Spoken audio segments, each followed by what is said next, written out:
Mara had a system. Wake before the pack, start the fire, have the bread ready by the time the Beta's family came down the stairs. Be useful, be quiet, be the kind of person nobody looked at twice. It had worked for 6 years. She was good at it, better than she was at most things, which was saying something, because she was quietly excellent at a number of things she never let anyone see. That was the point. Excellence drew attention. Attention drew questions. Questions drew the kind of trouble she had spent 6 years walking away from. So she woke early. She made the bread. She kept her sleeves rolled down even in summer, even in the heat of the kitchen, even when Dina, the Beta's 17-year-old daughter who had apparently been born without a self-preservation instinct, told her she looked ridiculous. "You look ridiculous," Dina said, perching on the counter and stealing a piece of bread that was not yet meant for stealing. "It's 30 degrees. You're dressed like a grandmother." "Thank you," Mara said. That wasn't a compliment. "I know." Dina ate the bread. Mara straightened her sleeve. The morning continued, same as every other morning, and that was exactly how Mara liked it. The Alpha King's visit was announced 3 weeks before it happened. That was enough time for Mara to plan. She would be behind the supply shed. She would be checking the water drums. She would be somewhere that was not the formal greeting line, where the king walked slowly past every member of the Greystone pack and looked at their faces and decided things about them. She did not want anyone deciding things about her. The system failed because of Dina. It always failed because of Dina. "Stand here," Dina said, grabbing Mara's wrist the morning of the visit and pulling her into the line like she was a piece of furniture being rearranged. "Don't be weird." "I have things to do," Mara said. "The drums can wait. Stand here." "Dina." "Mara." Dina looked at her with the particular expression she used when she wanted to seem older than 17. "It's fine. You stand. He walks past. It takes 5 minutes, and then you can go check your drums." Mara stood. She was immediately, comprehensively uncomfortable. The Alpha King arrived on time, which she had not expected, because powerful men in her experience tended to arrive late as a way of reminding everyone that they could. He came with 4 men behind him and no ceremony in his walk, and he moved down the line the way someone moves through a task they have done many times and intend to complete correctly. Mara looked at the 3rd button of his coat. It was a safe level, below the face, above the intimidating width of his shoulders. The 3rd button asked nothing of her. She could look at it without it meaning anything. He was moving at a reasonable pace. He would pass her in approximately 20 seconds. She had done the calculation. He stopped. He stood in front of her. He did not move for longer than was normal. She kept her eyes on the button. "Name," he said. It was not an unfriendly word. It was simply a word said by a man who asked questions and expected answers. "Mara," she said. The small name, the safe name. The name she had chosen for herself when she arrived at Greystone, with nothing but the clothes on her back, and a very firm decision to be no one important. He repeated it, "Mara," like he was checking whether it fit, like a person trying on a coat that belonged to someone else. Technically correct, fundamentally wrong. She said nothing. He studied her face for a moment. She felt it without looking at it, and then he moved on down the line. She breathed. Dina appeared at her elbow 40 seconds later. "He stopped at you for like a whole minute." It was 12 seconds. That's a long time. He didn't stop at anyone else. He stopped at the Elder Garrison. That's because the Elder Garrison is 90, and looks like he might fall over. That's a welfare check. You're different. Dina was watching her with that bright, interested look that Mara had learned to be cautious about. "What do you think he smelled?" "Nothing," Mara said. "I am not interesting." She went to check the water drums. She had been 9 years old the first time she understood what she was. She didn't think about that often. There was no benefit to thinking about it. What mattered was that she had learned very quickly that what lived inside her was the kind of thing that other people wanted to use. Her original pack had seen her shift for the first time, and the look on the Alpha's face had not been wonder. It had been calculation. She had spent the next 6 years being prepared for something she was never told the full details of. Training that left bruises. Tests she was not supposed to understand the purpose of.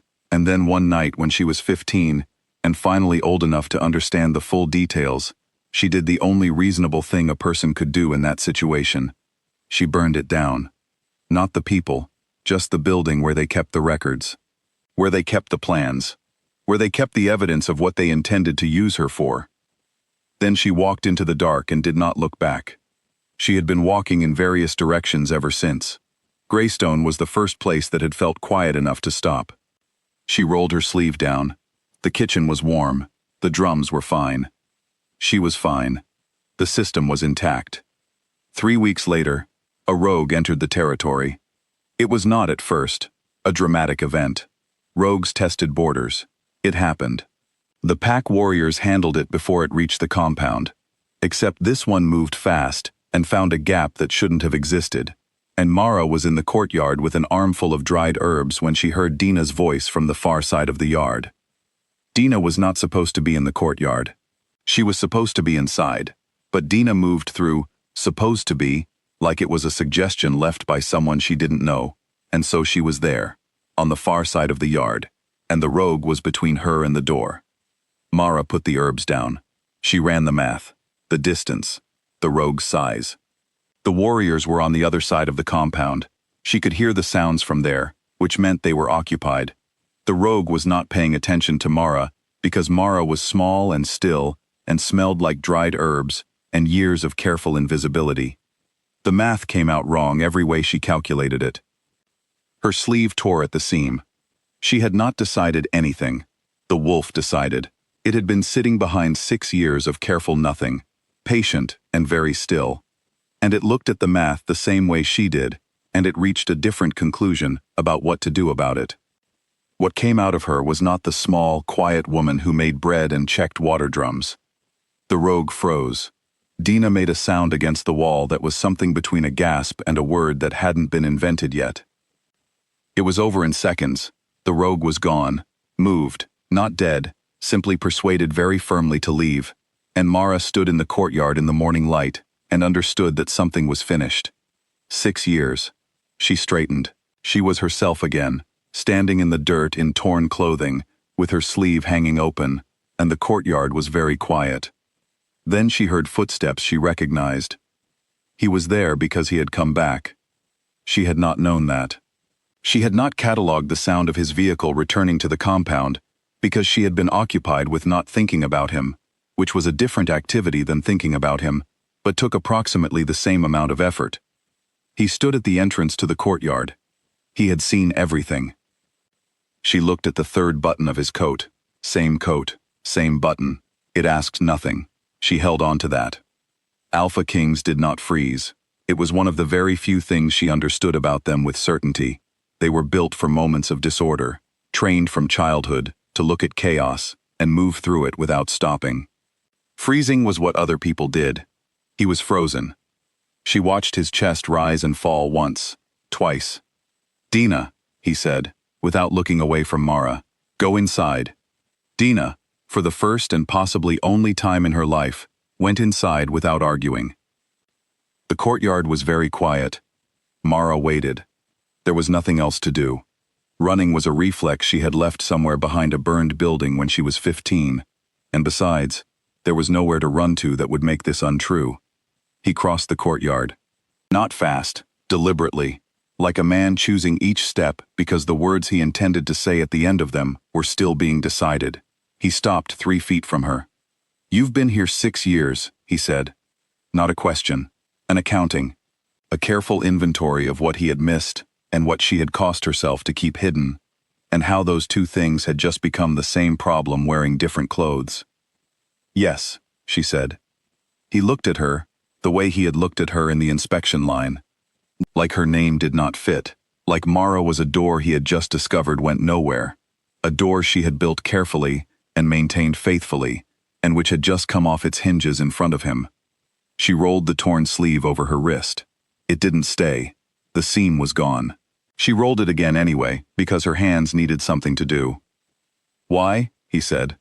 She looked up from the sleeve. That was a mistake, not because of what she found in his face, but because of what she didn't find. She had been prepared for anger. For the specific kind of authority that announces itself loud and certain. She knew what to do with that. She had spent years becoming invisible to it. He was not angry. He looked like a man who had just understood something he should have known earlier, and was running a very quiet accounting of that gap. "Why Greystone?" he said. "Why here?" "It was quiet," she said. That was true. It was also the smallest version of the truth, the version with no weight behind it. But it was what she had. And quiet was what you needed. Yes. He was quiet himself for a moment. The morning moved around them. Birds, somewhere. Wind in the grass beyond the compound wall. And none of it had anything to do with the conversation happening in the middle of it. "What you just did," he said. She waited. "That is not something a person hides without a reason." "No," she agreed. "The reason is yours," he said. "I'm not asking for it." That surprised her. She had not been prepared for that, and she had prepared for most things. She looked at him, actually looked, not at the button but at his face, and found that he meant it. It sat on him plainly. He was not building up to a question. He was simply putting something down in front of her and leaving it there. She looked back at the sleeve. It still wouldn't stay. "The pack will have questions," she said. It was the practical thing, the sensible thing to be concerned about. "The pack answers to me," he said simply. "That doesn't mean they won't." "Mara." She stopped. He said her name the same way he had said it in the inspection line, like he was testing its fit, except this time something was different. She couldn't immediately find the word for what was different. It took a moment. He said it like it was hers. Like whatever she had hidden underneath it, he was choosing to use the name she had chosen for herself. Not the other name, not the one that went with what she was, and what her original pack had written into their plans for her. This one, the small, safe one. She didn't have anything to say to that. "There is a place," he said, "at the King's compound. People who are complicated. People who needed quiet for their own reasons, and found it there." He paused. "I am not telling you to go there. I am telling you it exists." She thought about that. "I'm not a problem to be managed," she said. "No," he said. "You're not." He said it without hesitation, which was either very honest or very practiced. She suspected it was honest, which was more complicated to deal with. The courtyard was still quiet. The sound of the warriors from the other side of the compound had stopped. Resolved then. Everything resolved except this. "You'll come back," she said. It was not a question. "I inspect territories," he said. "Yes. And when you come back."